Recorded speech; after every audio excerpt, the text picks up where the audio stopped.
3 പേർക്ക് കൂടി ഭാരതരത്ന പ്രഖ്യാപിച്ച് കേന്ദ്ര സർക്കാർ. നരസിംഹറാവു, ചൗധരി ചരൺ സിംഗ്, MS സ്വാമിനാഥൻ എന്നിവർക്ക് ഭാരതരത്ന പ്രഖ്യാപിച്ച് പ്രധാനമന്ത്രി നരേന്ദ്രമോദി. മുൻ പ്രധാനമന്ത്രിമാരായ നരസിംഹറാവു, ചൗധരി ചരൺ സിംഗ്, കാർഷിക ശാസ്ത്രജ്ഞൻ MS സ്വാമിനാഥൻ എന്നിവർക്ക് ഇന്ത്യയുടെ പരമോന്നത സിവിലിയൻ ബഹുമതിയായ ഭാരതരത്ന നൽകി ആദരിക്കുമെന്ന് പ്രധാനമന്ത്രി നരേന്ദ്രമോദി പ്രഖ്യാപിച്ചു. സാധാരണയായി ഒരു വർഷത്തിൽ 3 ഭാരതരത്ന അവാർഡുകൾ നൽകാറുണ്ട്. ഈ വർഷം മുതിർന്ന BJP നേതാവ് LK അദ്വാനി, മുൻ ബീഹാർ മുഖ്യമന്ത്രി കർപ്പൂരി താക്കൂർ എന്നിവരുൾപ്പെടെ 5 പേരെ സർക്കാർ ഭാരതരത്നയ്ക്ക് തിരഞ്ഞെടുത്തു. ഇപ്പോൾ പ്രഖ്യാപിച്ച 3 പേർക്കും മരണാനന്തര ബഹുമതിയായാണ് ഭാരതരത്ന സമ്മാനിച്ചത്.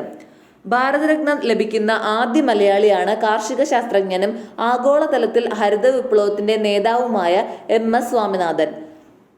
മലയാളിയായ MGRന് നേരത്തെ ഭാരതരത്ന ലഭിച്ചിട്ടുണ്ടെങ്കിലും അദ്ദേഹത്തിന്റെ ജനനവും നാടും സംബന്ധിച്ച് ചർച്ചകൾ ഇന്നും നിലനിൽക്കുന്നുണ്ട്.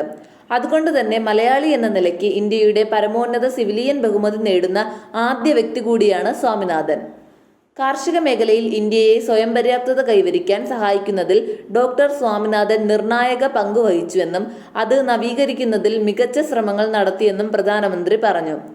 ഡോക്ടർ സ്വാമിനാഥന്റെ ദീർഘവീക്ഷണമുള്ള നേതൃത്വം ഇന്ത്യൻ കൃഷിയെ മാറ്റിമറിക്കുക മാത്രമല്ല, രാജ്യത്തിന്റെ ഭക്ഷ്യസുരക്ഷയും സമൃദ്ധിയും ഉറപ്പാക്കുകയും ചെയ്തു എന്നും പ്രധാനമന്ത്രി ട്വിറ്ററിൽ കുറിച്ചു.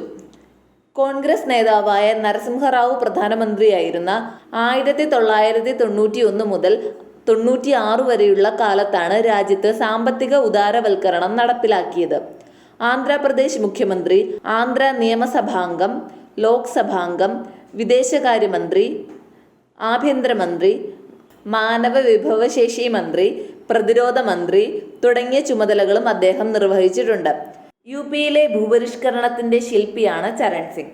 ലളിത ജീവിതത്തിന്റെ പ്രയോക്താവായ അദ്ദേഹം കേന്ദ്രമന്ത്രിയായും ഉപപ്രധാനമന്ത്രിയായും തിളങ്ങി. 1979 ജൂലൈ 28 മുതൽ ഓഗസ്റ്റ് 20 വരെ പ്രധാനമന്ത്രിയായിരുന്നു അദ്ദേഹം.